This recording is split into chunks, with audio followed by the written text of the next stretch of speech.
Takže zdravím u dalšího videa a dnes jsem tu opět s Banánkem. Čau. A jelikož je to teď part 3, tak jsem tu ještě pořád s Pepikem Lopatou. Čau. A jdeme teda dosledovat toto video na ty faily, no. Jdeme dál. To se může stát každému. Proč by tam tu i někdo jezdil? A může se to stát každému.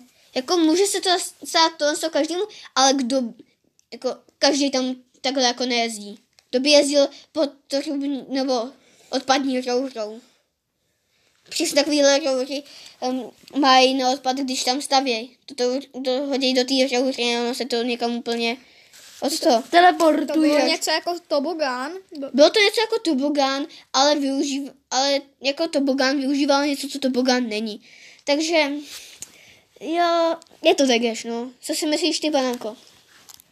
To stejný. A ty, Pepiku? Neměl tam jezdit prostě.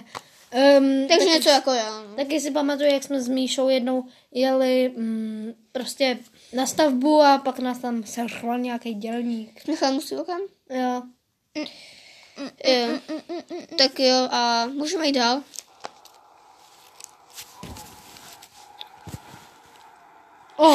Wow. Jsem nevěděl, co se stalo. Banko teďko nedával pozor, takže Banko, tam se vysekal, tam nějaký týpek, prostě jel na dálnici, nejspíš byl ožralej, ale zatočil, například to do nějakého auta a udělal tam zácpu, prostě bouračku. Já si myslím, že je to degeš, proč by jezdil za volantem, proč by prostě byl za volantem, když je ožralej. Co si myslíš ty, Banánko? Přesně tak. A myslím, že to úplně Pepiku? Ožrala. Takže jako ano. Jo. Tak jdeme dál. Au. To fakt muselo bolet. A prostě proč by tam takhle zabočoval, když tam slyší tu motorku? Přesně tak. Přesně tak nechápu, proč by to dělal. A co ty, Pepiku? Je divnej. To si degeš, no. Tak jdeme dál. Tohle už jsme viděli. To už jsme viděli. Tak tam se to jak 3krát chtěl odpálit. Teďko máme nějakou gymnastku. No. Ne. To byl buď to byla holka nebo kluk, ale jak tam buď dělal nebo dělala ty salta, tak potom udělal backflip a spadlý kalhoty. To byl flick, podle mě, to byl flick. Ne, to byl backflip. Takže, co si myslíš ty?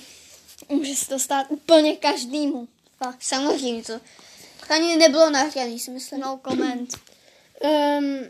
Já jsem jednou velký kalhot a ty mi spadly u večeře. Tak, můžeme dál.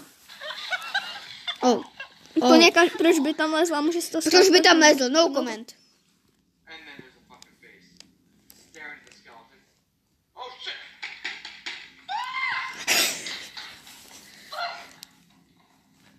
No comment, to ani nevím, co bylo za fail. Ne. Kde to kalhoty?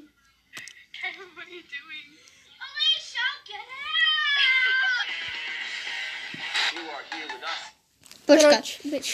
Proč by šukal postel. Ale tam ten týpek, ten prostě ho natočil úplně ve skvělou chvíli to. Fakt dobře. Ježíš, proč by to dělal? Wait, what? Co taser? Hopa. Musel bolet. Hej, no comment. Fakt no comment. Hele, tak já už asi to ukončím, takže